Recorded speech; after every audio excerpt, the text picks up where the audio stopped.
¿verdad? Más de Cristo en mi vida y menos de mí. Quiero que vayan a la Biblia, a Juan capítulo 3, versículo 30. Es el único versículo que por ahora vamos a leer en este sentido, porque hoy lo que vamos a hacer más que todo es la explicación o la forma en que realmente yo puedo menguar. Este pasaje, Juan 3:30, es el pasaje célebre, vamos a decirlo así, la frase que hizo de Juan, el hombre más grande entre los nacidos de mujer, como dice el Señor Jesucristo. Quiero que nos pongamos en pie para leer ese versículo. Dice Juan 3:30, juntos vamos a leerlo. Es necesario que Él crezca, pero que yo mengüe. Vamos a orar. Padre, gracias te damos, Señor. Señor, tú nos has enseñado a través de la vida de Juan que no es necesario decir tanto para que tenga peso, para que tenga validez. No es el que más habla, aquel que más comunica. Este versículo, Señor, que hemos leído es un versículo que encierra, Padre, lo más grande para un cristiano. Te pedimos, Espíritu Santo, que seas tú enseñándonos en esta tarde y que podamos aprender, Señor, lo que tú siempre has querido de todo hijo tuyo, que te dé el espacio a ti para que pueda ver tus maravillas obrar en cada uno de nuestros corazones. Yo te pido, Espíritu Santo, que en este momento tomes tú el control de nuestra mente y de nuestro corazón, y que no sea un sermón más, que no sea un domingo más, que no sea un momento más donde traigo mi conciencia para que se aplaque un poco, sino que sea un mensaje que confronte mi vida y que pueda llevarme a vivir la vida abundante que tú has deseado para mí. Yo me pongo en tus manos, Señor. Enséñame en esta hora. Te lo pido, Padre, en el nombre de Jesús. Amén. Puede tomar asiento, mi amado hermano. Estas palabras que nosotros leemos aquí hoy, para los que estuvieron la semana pasada, pues ya se les hace más fácil, ¿verdad? Un resumen. Y si no, escuche el mensaje. Ya está en YouTube, está en Facebook y también está en los grupos, para que usted vaya familiarizándose. Que esta frase que Pablo dijo, que Juan dijo aquí, son las palabras que dijo a sus discípulos cuando estos vinieron ante él a informarle. ¿Qué fue lo que le informaron? Le informaron de que la gente se estaba yendo hacia Jesús y Jesús se estaba bautizando también, y pareciera que los discípulos de Juan estaban como un poco temerosos de que ahora iba a tener más popularidad Jesús que Juan. Entonces Juan entiende que esa es su labor. Su labor es preparar el camino para el maestro. Ellos llegaron un poco molestos de que Jesús, del que él dio testimonio, bautizaba y todos venían a él. Interesante, hermano, que Juan el Bautista adquiere una congregación, una iglesia, que venían a él y eran bautizados por él. Pero en este momento Juan estaba perdiendo su congregación, y eso no es lo asombroso. Lo asombroso es que cuando Juan perdía su congregación, él tenía gozo, él tenía paz en el corazón. Un poco extraño para los discípulos. Juan estaba feliz porque la congregación que había perdido era ahora de Jesús y estaba llegando a los brazos del Maestro. Yo estoy convencido, mis amados hermanos, que la actitud de Juan el Bautista debería ser la de todos los que hemos depositado nuestra fe y nuestra confianza en el Señor. ¿Cuál actitud? Esa. Que sea el Señor creciendo en mí y que sea yo menguando cada día. Pero desgraciadamente no es así. Muchos de nosotros, al contrario que Juan, nos crecemos. Y al contrario que Juan, vamos creciendo y Cristo va menguando, pareciera, en algunas partes de nuestra vida. La palabra de Juan el Bautista, mis amados hermanos, era un golpe grande para los discípulos de Jesús, de Juan. Pero no solamente era un golpe para ellos en sí como grupo, sino como personas. Porque esa frase es un golpe directo al ego, es un golpe directo al yo, es un golpe directo a mi persona. Para Juan, pero Juan el Bautista, como todo hombre de Dios, humildemente reconocía que Jesús era el Cristo. Él reconocía que Jesús era el Cristo y que por eso la gente quería escucharlo a Él e ir en pos de Él. Por eso Él expresó: es necesario que yo mengüe y que Él crezca. Quiero, hermanos, compartir con ustedes esa frase. Denle un poquito atrás al versículo. Esa frase, porque Él dice: es necesario que Él crezca, pero que yo mengüe. Yo quiero que me preste mucha atención. Él dice: Él va a crecer en mí, y esa es la función de Jesús. Pero ¿cuál es mi función según el pasaje? ¿Cuál es mi compromiso según el pasaje? Yo. No pierda esa idea. Porque por eso, por no conocer esta idea, muchas veces pasamos años y años y años en la iglesia y nada pasa porque creemos que es Dios quien lo va a hacer en nosotros. No, hay una parte que yo tengo que hacer.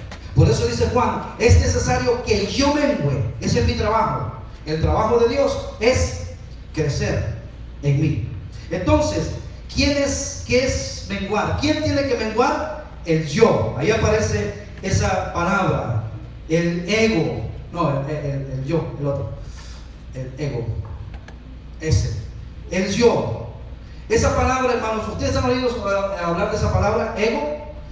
Bueno, ¿qué significa esa palabra? Esa palabra no es más que el yo, solo que así se escribe en griego, ego. ¿Ok? El yo. En latín, perdón. En latín, yo en latín significa ego. Yo o ego se usa en algunas ciencias para designar la conciencia del individuo, lo que usted es, su esencia, su conciencia. Ese es el yo. ¿Ha oído usted hablar que dice la gente: cada cabeza es un mundo? O sea, ese es mi mundo, ese soy yo, ese es mi imperio. Bueno, eso es todo lo que yo tengo. Bueno, ese ego, dice el Señor, tiene que menguar de tal manera que eso que tú crees que eres tiene que desaparecer para que sea Cristo el que se vea en ti. Eso dice Juan. Se usa en algunas ciencias para designar la conciencia del individuo, entendida esta como su capacidad para percibir la realidad. Por otro lado, en el vocabulario coloquial, ego, esa palabra ego, puede designar el exceso de valoración que alguien tiene de sí mismo. El exceso de valoración. Usted se ve, así es la realidad de usted. Pero usted, su ego lo ve que, especialmente, ¿verdad?, cuando el primer día de gimnasio, y parece que todo por obra de magia, y ya voy, y ya ese día ya me siento yo como que raro, ¿no? Parecido a eso. Es el exceso de valoración que alguien tiene de sí mismo. Hay personas que son pequeños, hay personas que no tienen nada, pero su mente está tan alta, está tan inflada. Ese es su ego, ¿verdad? Es el exceso de valoración que alguien tiene de sí mismo. Ahora, dice la Biblia que yo debo de amarme a mí mismo, pero la Biblia no dice que yo debo ser mi propio Dios. La Biblia no dice que yo debo de adorarme a mí mismo, sino que yo tengo que morir para que Cristo viva en mí, y yo tengo que ir desapareciendo cada día más. Como tal, ego es sinónimo de inmodestia. Una persona egocéntrica, una persona ególatra, es una persona que no es modesta. No es modesta, es inmodesta, es arrogante. Una persona egoísta es una persona arrogante, de presunción, presume. Alguien dice que la gente presume ¿de qué? De lo que carece. Presume. Todo eso está metido en el paquete del ego, de lo que el Señor nos va a enseñar esta tarde, que tiene que desaparecer. ¿Es presunción o es soberbia? Por ejemplo, hay un ejemplo aquí que dice: tiene un ego tan grande que no le permite ver la realidad. Hay personas que su ego no les permite ver lo que realmente son. Qué lindo, hermanos, cuando a través de la palabra de Dios y a través del poder del Espíritu Santo podemos desaparecer todo eso que es una fantasía y poder vivir una realidad, una vida honesta delante de Dios. Yo le decía a algunos de los hermanos, viene un tiempo en que la gente se va a cansar de las fantasías, se va a cansar de las emociones y va a empezar a buscar lo verdadero, lo genuino, lo puro, que es Cristo Jesús, como está establecido en su palabra. De ego o del yo también se derivan en español otras palabras como egolatría. ¿Qué es egolatría? Es el culto a la adoración de una persona por sí misma. Egolatría. Es un gatito, ¿no? Ah, pero ese ve que es un león. O sea, esa persona realmente se idolatra. Esa persona se ve como, así piensa él. Todo el mundo lo ve la realidad de él es un gatito. Ah, no, pero él camina como un león. Y se va alimentando eso.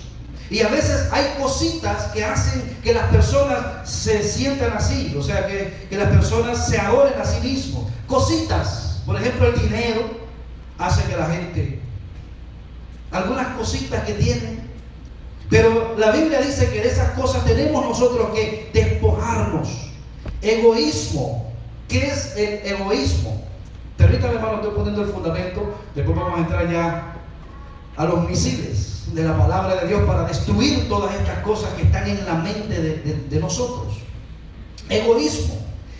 ¿Qué es egoísmo? Es la tendencia de las personas a profesar un excesivo amor por sí mismas.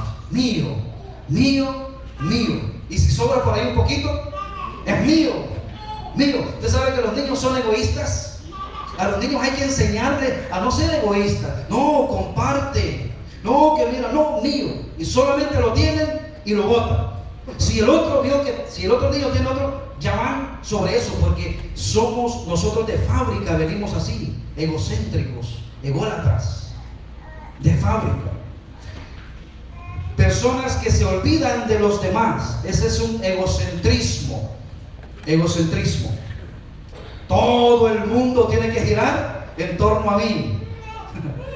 Yo bromeo con algunos hermanos, ¿no? Y cuando yo no he estado en la iglesia algunos días, y les digo, ¿cómo se sintió Broward sin mí? Normal, porque nosotros creemos que si yo no estoy, wow, ¿cómo será el mundo sin mí? El mundo sigue rodando. Si cuando yo llegué lo hallé funcionando, y cuando me vaya va a quedar funcionando. Usted en su mente le hace creer que usted, wow, sin mí nada podéis hacer, ¿no? No, hermano, no es así. Es importante que nosotros amemos a los demás y nos sintamos parte de los demás. ¿Sabe qué, hermano? Eso que está ahí, dice la Biblia que usted lo puede lograr sin buscarlo. ¿Cómo? Sirviéndole a todos ellos. Siendo el siervo de todos, los demás van a decir, wow, esta persona el día que se vaya va a dejar un vacío muy grande. No porque usted lo buscó, es porque usted fue el siervo de todos ellos. ¿Por qué nosotros amamos al Señor Jesucristo hoy? No porque Él vino a decir yo soy Dios y tienen que adorarme. No. Él se humilló, se entregó y dice que se dio por nosotros. Entonces, por eso es que Dios lo exaltó hasta lo sumo y le dio un nombre que es sobre todo nombre, para que en el nombre de Jesús se doble toda rodilla. Y los discípulos andaban ahí con su ego, queriendo decir, y ahora después de que se vaya el maestro, ¿quién de los 12 va a ser el segundo ahí? Y el Señor les dijo, ¿por qué ustedes piensan eso? Así piensa la gente del mundo, así piensan los gobernadores, que cuando se sienten, dame un voto, ayúdame en esto, que cuando yo llegue al poder yo te voy a ayudar. Le digo, así no funciona el reino de los cielos. En el reino de los cielos funciona al revés. El que quiera ser el grande entre vosotros tiene que ser vuestro siervo. Así es que, y para eso hay que desinflar el ego, hay que humillarse, hay que servirle a los demás. Egocentrismo es una exagerada tendencia a la exaltación de la propia personalidad. Hoy en día, todos aquellos hermanos que anhelamos agradar a Dios, debemos decir: es necesario que Él crezca. ¿Quién?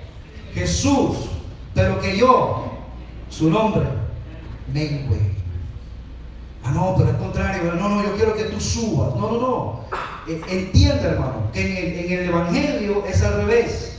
Ya vimos un poco lo que es el ego. Ahora, pastor, ya sé, eso ya lo sé porque yo lo vivo, yo lo siento, yo lo practico, así soy y estoy cansado de ser así. Ahora, pastor, ¿cómo salgo de eso? ¿Cómo menguo? ¿Cómo puedo menguar? ¿Qué significa menguar? En primer lugar, menguar significa morir a nosotros mismos y permitir que la imagen de Jesús crezca en nuestras vidas. ¿Cómo puedo menguar? Alguien se inventó una frase hace muchos años en Nueva York que decía: ¿qué haría Jesús? De eso salió una calcomanía, que cuando venía una acción en su vida, Él no reaccionaba como su cuerpo le decía, sino que pensaba y decía: en esta situación, ¿qué haría Jesús? Y solo basta darle un vistazo a la Biblia para ver cómo Jesús se comportó. Cuando Jesús lo humillaban, ¿qué hacía Él? Cuando a Jesús lo golpeaban, ¿qué hacía Él? ¿Lo golpeaba? En una oportunidad lo golpearon a Jesús y Él le dijo: amigo, ¿por qué me pegas? ¿Por qué me pegas? No es que Él vino y lo golpeó. No, el Señor prácticamente hacía todo lo contrario, se humilló hasta lo sumo. Ahora, menguar significa permitir que Jesús crezca en nuestras vidas. Lo que hay que hacer es esto con el ego. El ego es como un globo.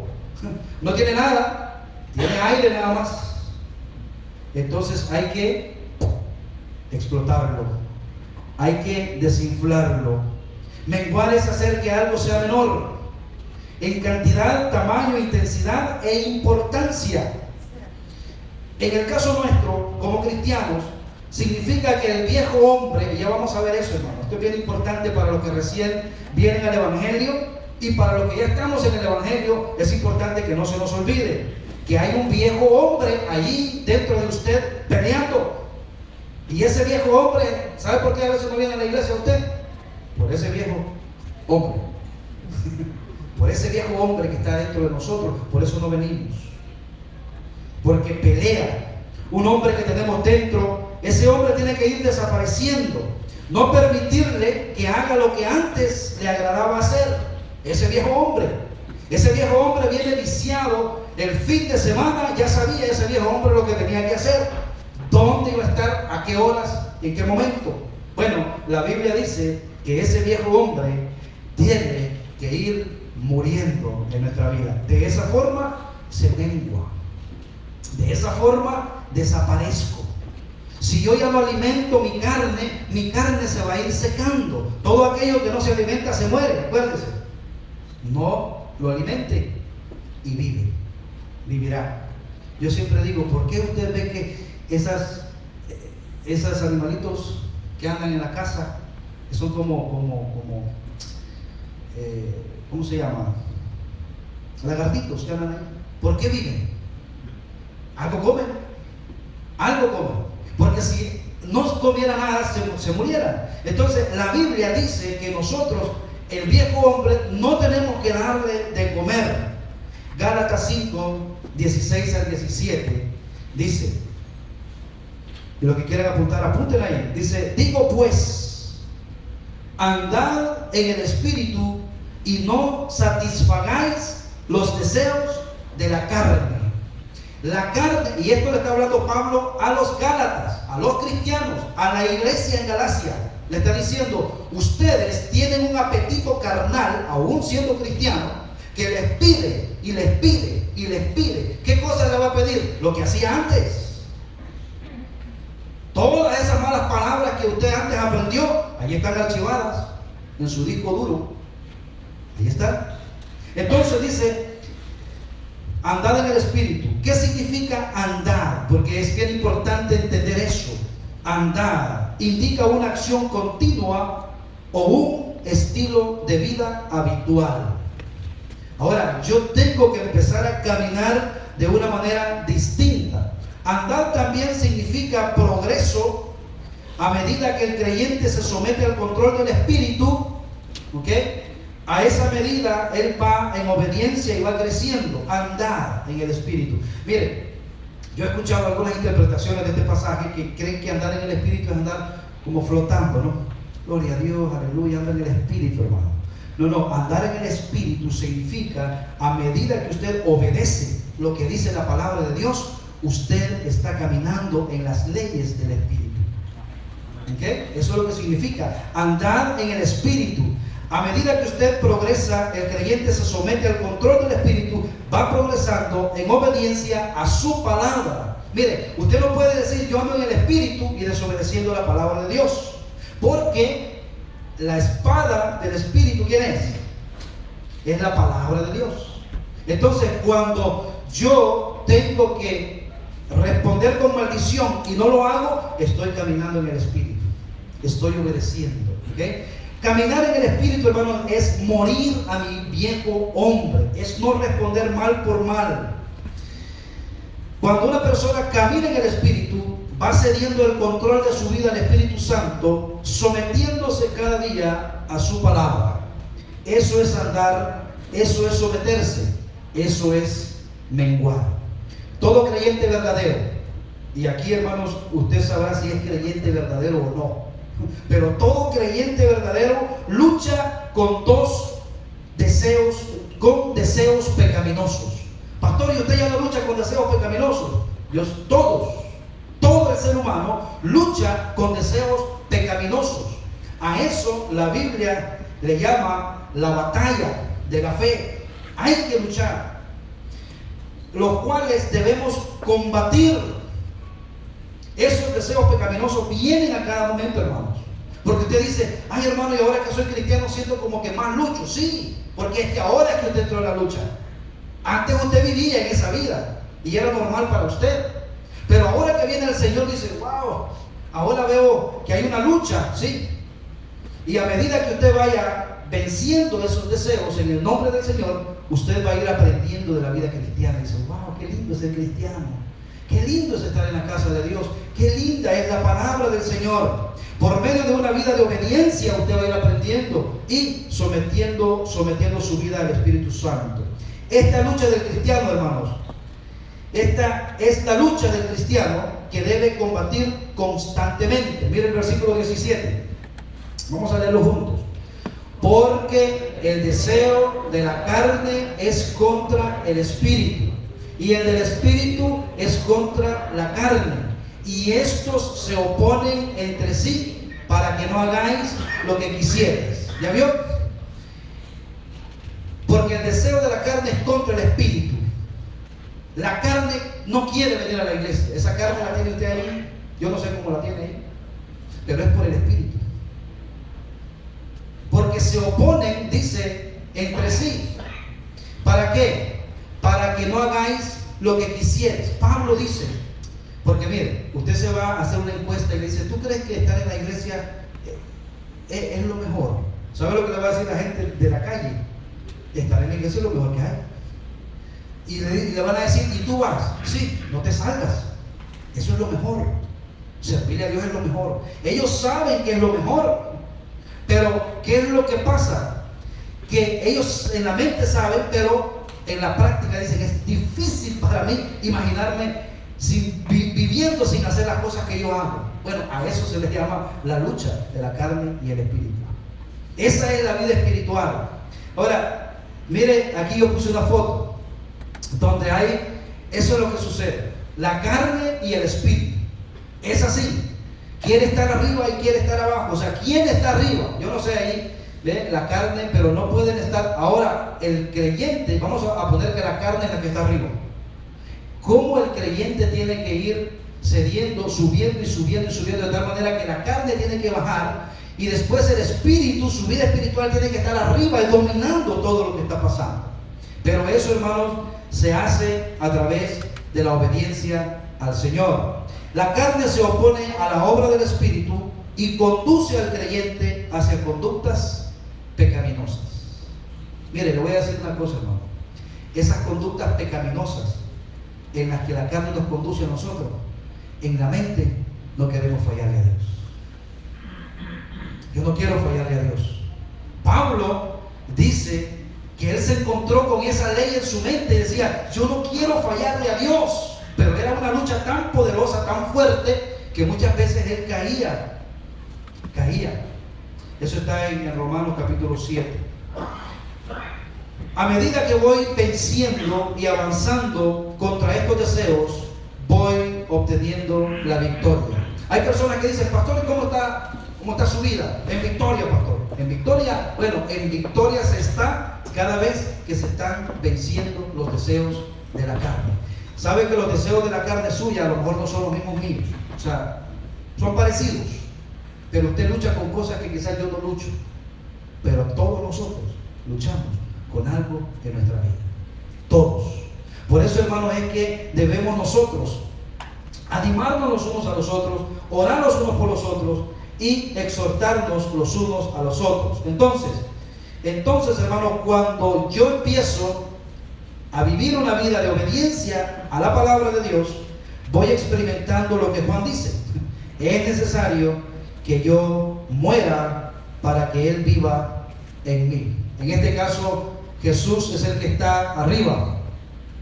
Jesús es el que está arriba. Y Juan es el que está abajo. Juan dice, yo quiero que Él sea visto mientras yo me veo menos. ¿Okay? Ahora, si lo llevamos al ámbito de la carne y el espíritu, es el espíritu el que tiene que estar arriba. Es la vida espiritual. Es necesario, decía Pablo, que la carne muera para que la vida de Cristo se manifieste en mí. Definitivamente, mis amados hermanos, todos necesitamos menguar en algo de nuestra vida. Ya sea con nuestro carácter. ¿Cómo está su carácter? Algunos dicen, yo soy de mecha corta. ¿Me viste esos cuentitos que solo le da y explota? Otro, la mechita es más larga. Pero hay que tener cuidado, porque dice la Biblia que el que pronto se enoja comete locuras. Si usted va a darse una vueltecita por la cárcel, se va a dar cuenta que fue un descuido, un pequeño desliz lo que llevó a esa persona a no controlarse y ahora está pagando las consecuencias. El que pronto se enoja comete locuras. ¿Vale la pena entonces andar en el Espíritu? ¿Vale la pena ser obediente al Señor? Sí, vale la pena. Vale la pena. Porque entonces los beneficios usted lo va a ir viendo en su vida. Mira qué bueno. Le voy a decir una cosa, hermano. Al principio se va a sentir mal, se va a sentir frustrado y se va a sentir perdedor, porque a la carne no le gusta perder. Pero cuando lo humillen a usted, le estoy diciendo, pero a medida que usted se acostumbra, va a decir, wow, qué lindo se siente ser obediente al Señor. Muchos de nosotros, hermanos, no permitimos que Jesús crezca en nuestra vida porque Él no puede crecer sobre un terreno lleno de nosotros mismos. O sea, para que algo se llene, ¿qué tiene que pasar? Tiene que haber un vacío. Ahí está. Para que algo se llene, tiene que haber un vacío. Entonces, muchos de nosotros no permitimos que Jesús crezca porque no puede crecer sobre un terreno lleno de nosotros mismos.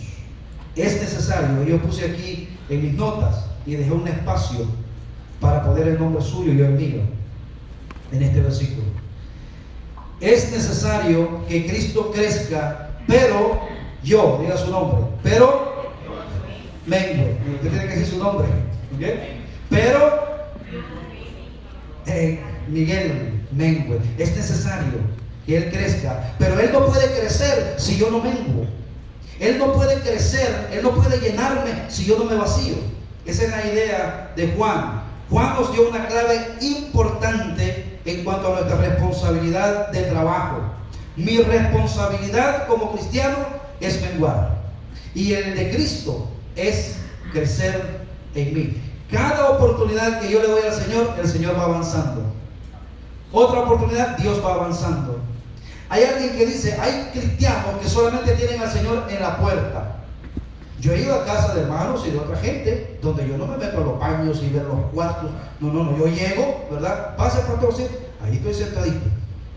Pastor, ¿quiere ver la cocina? Ah, sí. ¿Sabe? Yo voy llegando hasta donde realmente me van permitiendo. Obviamente no me llevan a todos los rincones. Bueno, así es la vida del cristiano. Pasa, Señor, aquí, a mi sala. Ah, no, pero no te metas a mi cuarto, ni abra la refri, porque ahí hay cosas que no te van a gustar. Y no te metas en este cuarto, y no te metas en este. Entonces hay compartimientos, lugares oscuros en nuestra vida, que nadie sabe, ni su cónyuge, ni su mamá, ni su papá. Nadie. Esos son escondites secretos. Pero Dios sí lo sabe. Dios sí lo sabe. Y se lo estoy diciendo, hermano, porque esto es naturaleza. Todos. ¿Y sabe qué? Que ni se vayan a dar cuenta de eso.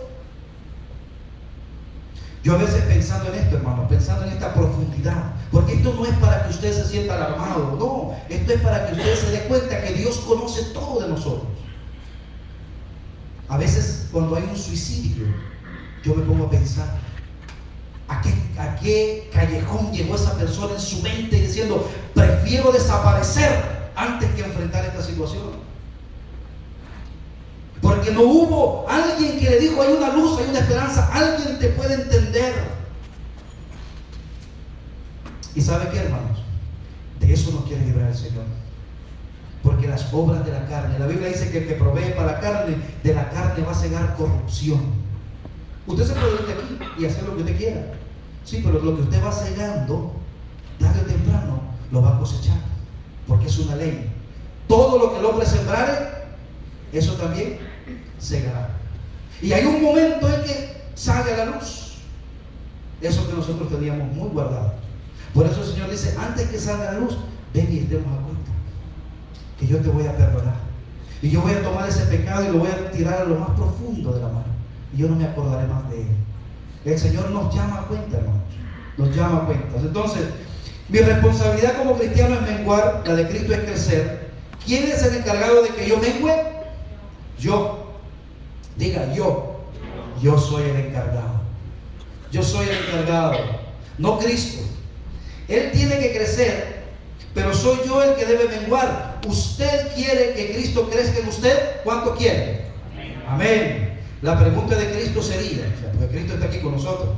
Él está aquí. Él dice que Él está con nosotros hasta el fin del mundo. Y Él está viendo en su corazón que es posible que todo lo que estén aquí estemos claros en eso. Yo quiero que Cristo crezca en mí. Yo quiero ser una mejor persona, un mejor cristiano. Ahora, la pregunta que Cristo nos haría es, ahora, ¿dónde me meto en tu vida? Si tu vida está totalmente llena de ti, no quepo, ¿dónde me puedo meter? Para que Cristo nos llene, nosotros tenemos que vaciarnos. Veamos la vida de un gran hombre de Dios, el apóstol Pablo. El apóstol Pablo da un ejemplo claro de menguar. Gálatas capítulo 2, versículo 20. Dice el pasaje. Vamos a ver si lo podemos leer. Está pequeñito, pero creo que lo ven. Con Cristo estoy juntamente crucificado. Vamos a dejarlo ahí. Pablo está diciendo, yo estoy con Cristo juntamente crucificado. Déjeme decir, hermanos, que cuando yo leí hace tiempo este pasaje, escuché la explicación de un pastor a quien admiro mucho, decía, piense en un crucificado. Piense en el crucificado. ¿Cómo estaba Cristo? Pablo dice, con Cristo estoy juntamente crucificado. Detenga la imagen en su mente y vea cómo es un crucificado. ¿Cómo tiene la cabeza un crucificado? En el caso de Jesús, con corona de espinas. ¿Qué significa eso? Mis pensamientos están muertos. ¿Cómo tiene las manos el crucificado? Clavadas. No puedo hacer nada. ¿Cómo tiene los pies? Clavados. No puedo ir a ningún lugar. Entonces Pablo dice, yo ya no puedo ir a ningún lado, ni puedo pensar por mi propia cuenta. Yo estoy crucificado con Cristo. Y sigue diciendo el pasaje, y lo que yo ahora vivo, lo que ahora vivo en la carne, o sea, porque él siguió viviendo, lo vivo en la fe del Hijo de Dios, el cual me amó y se entregó a sí mismo por mí. Cada vez que una persona confía en Cristo, hermanos, para su salvación, experimenta una participación espiritual en la crucifixión, en su victoria sobre el pecado y la muerte. Pablo dice, cuando venimos al Señor genuinamente, se produce una muerte al viejo hombre y una nueva vida en Cristo. Nuestra responsabilidad como hijos de Dios es andar en una vida nueva. Hay un acto de responsabilidad nuestra y eso se le llama morir al yo. Miren lo que pasa ahí en la siguiente lámina. Yo, ya no vivo yo, ese era el yo. Usted, el que dirige, el que tiene las riendas de su corazón, el que hace lo que usted quiere, dice Pablo. Pero ahora yo muero y ahora es Cristo el centro de mi vida. Pablo más adelante le dice, yo estoy preso en el Señor. Hermano, a mí me gustaría que pudiéramos adoptar esa frase. ¿Sabe qué significa preso en el Señor? Pablo dice, yo no soy libre para hacer lo que yo quiera. Yo me levanto pensando en el Señor. Voy a trabajar y el Señor está en mi corazón. Vengo de regreso y es el Señor. Donde quiera es el Señor. Yo estoy preso en el Señor. O estoy también, literalmente, podría ser ese pasaje, yo estoy en la cárcel por predicar al Señor. ¿Qué le pasó al yo de Pablo? ¿Qué le pasó? Murió, se crucificó. El yo de Pablo ya no existía. Fíjense que Pablo más adelante habla y dice, ¿ustedes quieren saber quién era yo antes? Nadie le podía igualar a Pablo.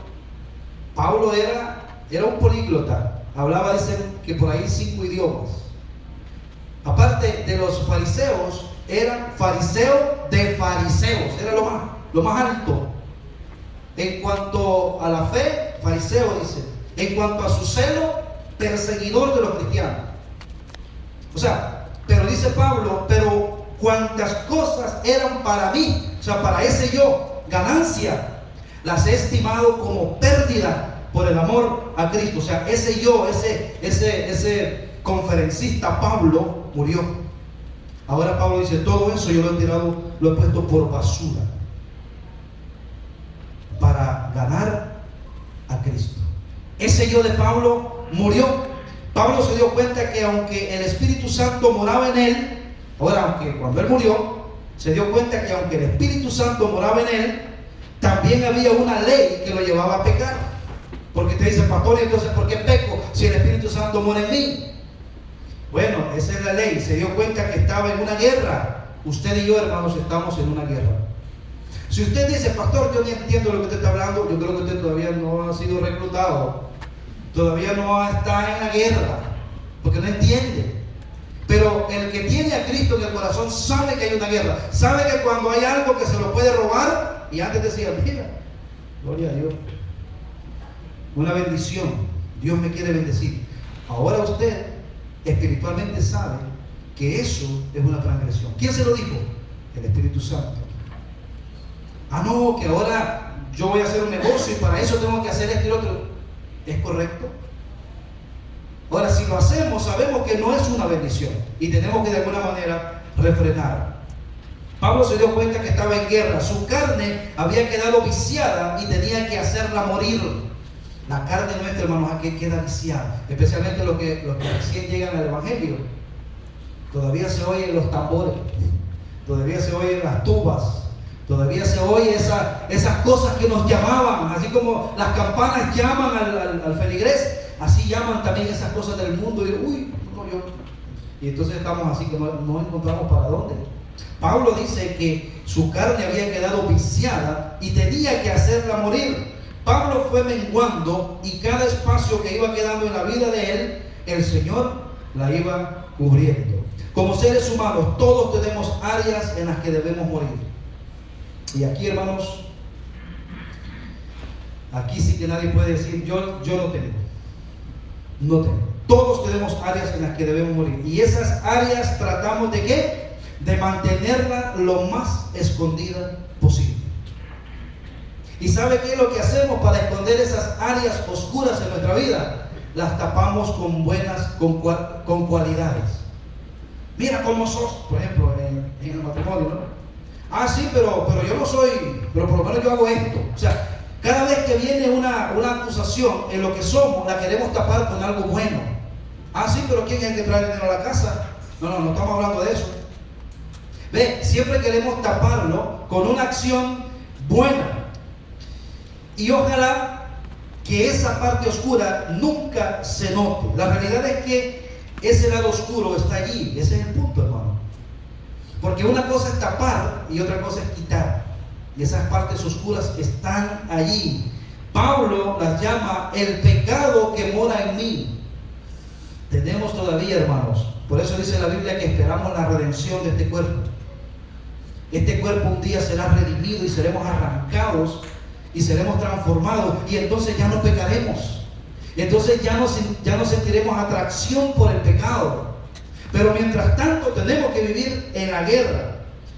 Tendemos a esconder nuestras zonas oscuras, esos monstruos internos. ¿Y de qué manera lo escondemos? Bueno, con las cualidades, virtudes y cosas hermosas, agradables, que sean de buena imagen. Usted sabe que usted no es como se ve.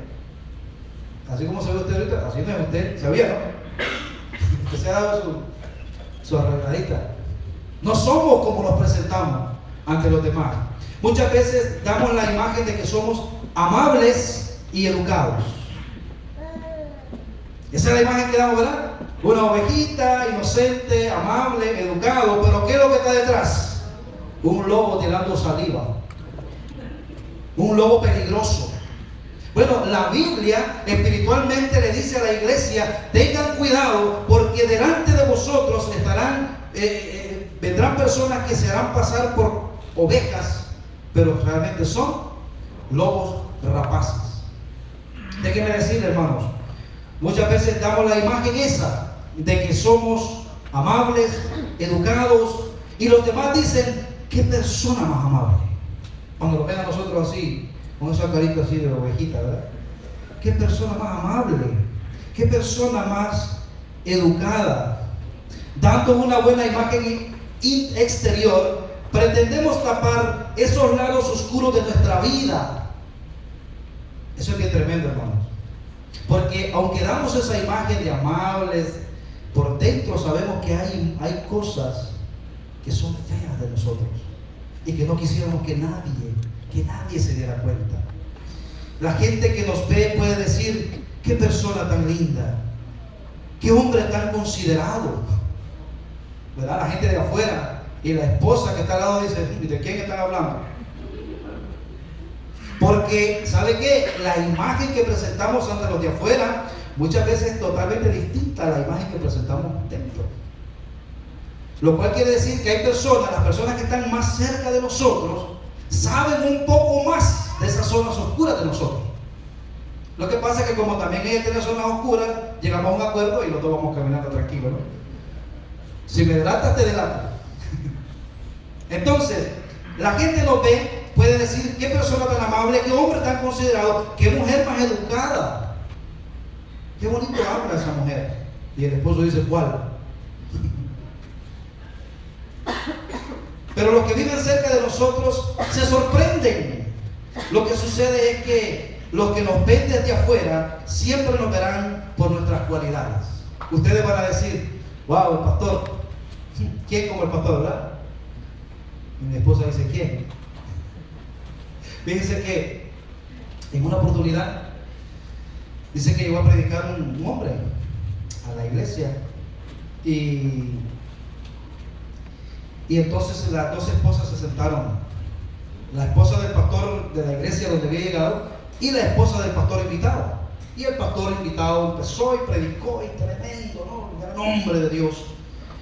Y le dice la esposa del pastor de la casa, le dice: ¿qué se siente vivir al lado de un hombre así?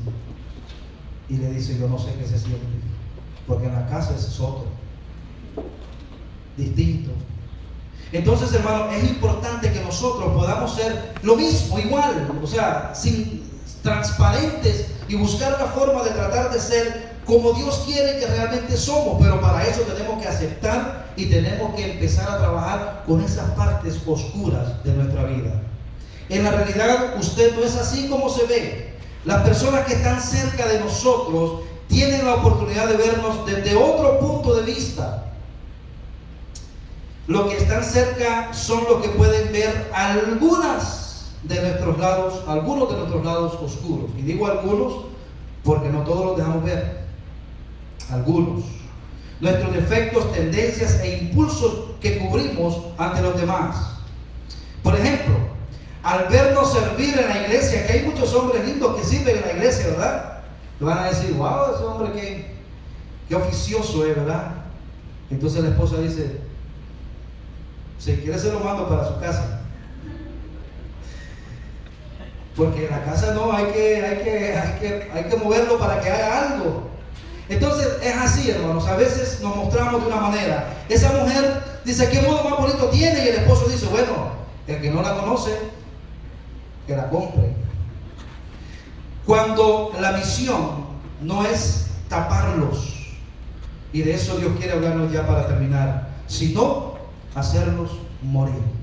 Le digo, hermano, que usted y yo estamos en ese bote. Pablo y todos los cristianos hemos luchado con esa vida, con esa naturaleza. No se sienta mal en ese sentido, siéntase mal en no quedarse ahí, porque todo genuino cristiano está luchando, dice la Biblia, en todo el mundo en esa guerra espiritual. Así es que aquí estamos para ser edificados, y a la medida que usted vaya venciendo, no escondiendo esas partes oscuras, sino enfrentándolas. Busque un hombre de Dios. Busque al Señor en primer lugar y sea sincero ante Dios con esas cosas que le dañan. Y dígale, Señor, ayúdame. Tú sabes que yo no quiero fallarte. Ayúdame a ser fuerte, porque se puede vivir una vida de victoria. Amén. Sí se puede. No estoy diciendo que usted se acostumbre a esa vida, sino que usted aprenda a vivir una vida en victoria, una vida que agrade al Señor. ¿Cómo entonces, hermano? ¿Cómo entonces podemos nosotros menguar? ¿Cómo podemos eliminar de nuestra vida esas partes oscuras? Bueno, la Biblia nos da el consejo maravilloso. Colosenses capítulo 3, versículos 5 al 7 dice, juntos en la primera parte, haced morir pues lo terrenal en vosotros. Miren qué interesante, es una orden que usted tiene que hacer morir. Yo antes, cuando vine al evangelio, yo decía, no, pero yo no puedo, Señor, ayúdame. Y yo pasaba al frente. Yo casi todos los domingos pasaba al frente, genuinamente deseando servirle a Dios. Pero yo quería, hermano, que por arte de magia yo viniera y ya no tengo malos pensamientos, ya yo soy una persona. No. Después me di cuenta que soy yo el que tengo que hacerlos morir.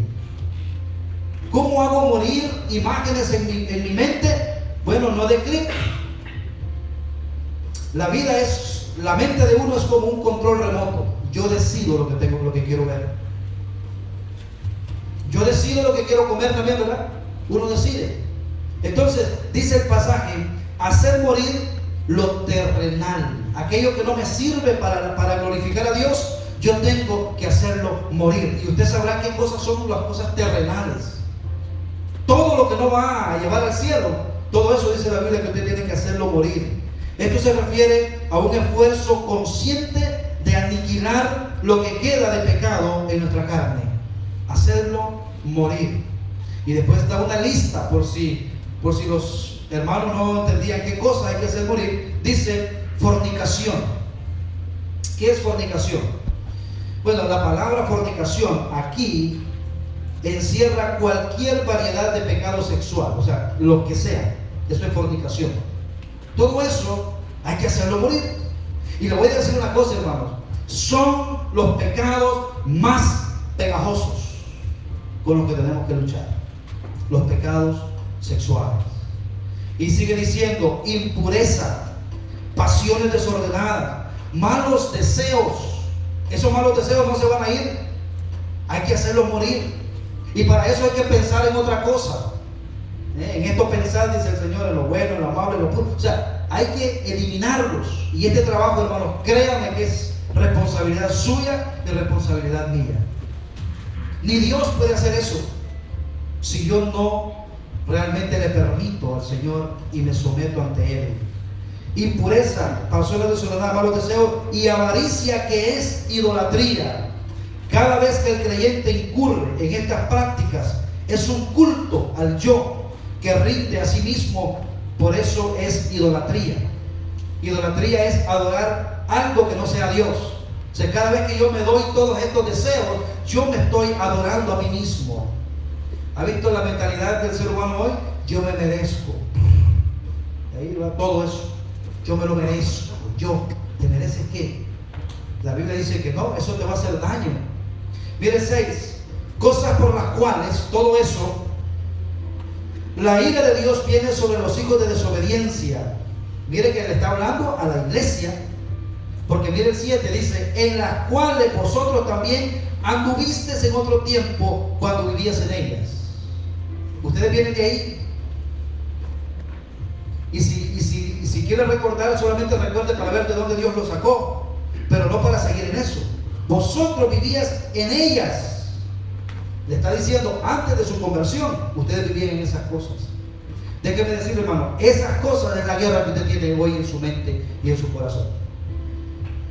Porque a veces usted dice, pastor, pero es que yo no sé por qué. No, está en guerra, hermano. Está en guerra. Siga adelante. Oremos los unos por los otros. Nutrámonos de la palabra del Señor. Mire el 8. Pero ahora, o sea, como consecuencia de que ya eres cristiano y que ya tienes al Espíritu Santo, dice, ahora, ¿qué dice? Dejarlo. O sea, yo soy el que tengo que dejar. Dejar es una palabra griega que alude al acto de quitarse la ropa. O sea, sáquese la ropa. Como alguien que se quita la ropa sucia al final del día, el creyente debe de quitarse los trapos sucios de la antigua vida. Usted tiene que quitarse esos trapos sucios y usted tiene que vestirse de una nueva vida en Cristo Jesús. Mire el 8. Pero ahora dejad también vosotros que todas estas cosas. Y aquí viene otra listita. Ira, enojo. Ay, Señor, quítame este enojo. Mala oración. Dios no se lo va a quitar. Usted tiene que dejarlo. Ay, que yo soy tan iracundo, Señor, quítame. Y fíjense que hay una teología que ha venido a confundir a la gente. Y hay personas que son muy enamorados, ¿verdad? Y entonces van a orar para que Dios para que el Señor le quite el espíritu de adulterio. Espíritu de adulterio, sal fuera. No. Esa persona tiene que hacer morir en su carne esa mala actitud de su antigua vida. Con una oración no se quita. Eso es interesante, hermano. No se va a quitar con una oración. Se va a quitar el día en que usted decida hacer morir su carne y decirle, Señor, yo sé que es fuerte, yo sé que no es fácil, pero yo sé que tú me vas a ayudar. Y ¿sabe qué, hermano? Dios le va ayudando. Dios le va ayudando y usted se va alejando de esos lugares donde es proclive a caer en esos mismos pecados. Ira, enojo, malicia, blasfemia. Y esta es una de las más comunes. Palabras deshonestas. Algo que no es honesto, no lo diga. Venimos viciados de eso, ¿verdad? Pero no lo diga. Cambie su vocabulario. Lea la Biblia, aprenda a hablar de acuerdo a la palabra de Dios. Palabras deshonestas de vuestra boca. Mire el 9. No mintáis. Hermano, si usted miente así por deporte, usted necesita revisar su fe, porque cuesta mentir. Pastor, usted no miente. ¿De cuándo en vez? Pero créame, hermano, créame que me siento tan mal que digo, no quiero volver a pasar esta experiencia. Y trato la manera de no hacerlo. No mintáis los unos a los otros, habiéndonos ¿qué? Despojado, te quitaste ya eso del viejo hombre con sus hechos, ese hombre mentiroso, ya no. Antes, hermano, yo me jactaba y mi mamá, me gustaba que mi mamá dijera eso. Este hombre decía, se ha graduado de mentiroso. Y a mí me encantaba mentirle a la gente, hacer historias. Yo nunca fui a la guerra, así físicamente nunca fui a la guerra, pero he contado historias de guerra que usted no tiene idea. He llevado muertos en el hombro, tirados ahí como Rambo. Yo he llorado contando esas historias, pero créanme que hoy me da tristeza de ver lo mentiroso que era. Y ahora mentir, digo, no puedo. Antes lo veía como una virtud, mentir. Y a veces los hombres creemos que cuanto más engañamos a una hembrita o más hembritas, tremendo. Ya no dice la Biblia, ya no mintáis los unos a los otros. El colmo que ya dentro de la iglesia sigamos con estas cosas, hermano. Entonces dice la Biblia que tenemos que despojarnos de eso. Habiéndonos despojado del viejo hombre con sus hechos y revestidos del nuevo, el cual conforme a la imagen del que lo creó, mire, se va renovando. Yo quiero, o Dios desea, que cada día yo sea mejor. Dios quiere que yo sea hoy mejor que ayer. Haga usted un año y diga, el año pasado yo era, hoy soy menos mentiroso que antes. Hoy robo poquito, menos que antes. Se va mejorando, se va despojando. Entonces, lo importante es que nosotros vayamos renovando hasta el conocimiento pleno. ¿Qué significa eso? Hasta que va a haber un momento, una revelación ante Dios, nuestro cuerpo será transformado, que ya yo escaparé de este cuerpo que me tiene atado. Pero mientras tanto, hermano, tenemos que seguir luchando. Ay, que a mí me gusta. Pues, imagine todas las cosas que a uno le gustaban antes. Y aquí hay, como yo le decía a uno hermano, la iglesia nuestra está llena de puros los más buscados, todos calificados para estar en esa foto ahí de los más buscados. Pero qué bueno que nos encontró el Señor, ¿verdad? Porque Él vino a buscar y a salvar lo que se había perdido. Conclusión: es necesario que Él crezca, pero que yo mengue. Más de ti, menos de mí. Quiero terminar con esta pequeña ilustración. Eso es lo que Dios quiere que pase en nuestra vida. El Señor Jesucristo dijo que un grano no puede dar fruto si no muere. En ese grano está concentrado toda la información de ese fruto. Vamos a poner que sea una semillita de mango. En ese grano está concentrado la altura, el sabor del mango, la forma del mango. Toda la información del mango está ahí. Pero nunca pasará nada si no muere y empieza a crecer y empieza a dar fruto. Hay un potencial grandísimo para nosotros ser de bendición para muchos, pero tenemos que empezar a morir. Tenemos que despojarnos de este viejo hombre y tenemos que pedirle al Señor, como dice una alabanza, como la semilla que para brotar tiene que morir. Todo plan en mi corazón lo rindo hoy para servirte a ti. ¿Usted quisiera esta tarde rendirse al Señor con todo su alma y su corazón? Es su deseo. Cierra sus ojos, vamos a orar. Padre, tú has hablado directamente a mi corazón y quizás, Señor, de una manera muy directa, pero muy respetuosa, porque solamente tú y yo sabemos. Yo te doy gracias, Señor, por haberme hablado y por haberme dicho de que no es perfecto lo que yo hago, porque hay alguien que sí lo conoce y eres tú. Y ayúdame a entender, Señor, de que a veces decimos, bueno, qué bueno que solamente eres tú. Lo que pasa, Señor, que solamente tú tienes el poder para condenarme y el poder para perdonarme. A veces, Señor, me da temor saber que los hombres se van a dar cuenta, pero ellos nada pueden hacer por mí. Por eso hoy, Señor, me rindo ante ti, ante tu presencia, y te pido que me perdones, Señor, en esas áreas que tú y yo conocemos grandemente. Padre, tú conoces mi intención, a ti no puedo engañarte. A mis hermanos quizás los puedo tratar de engañar, pero a ti jamás, Señor. Hoy, Señor, como ese que huye de la autoridad, yo levanto mis manos y me rindo delante de ti, Señor. Y quiero, Padre Celestial, que tú tomes control de mi vida, que seas tú, Señor, guiándome, y que en totalidad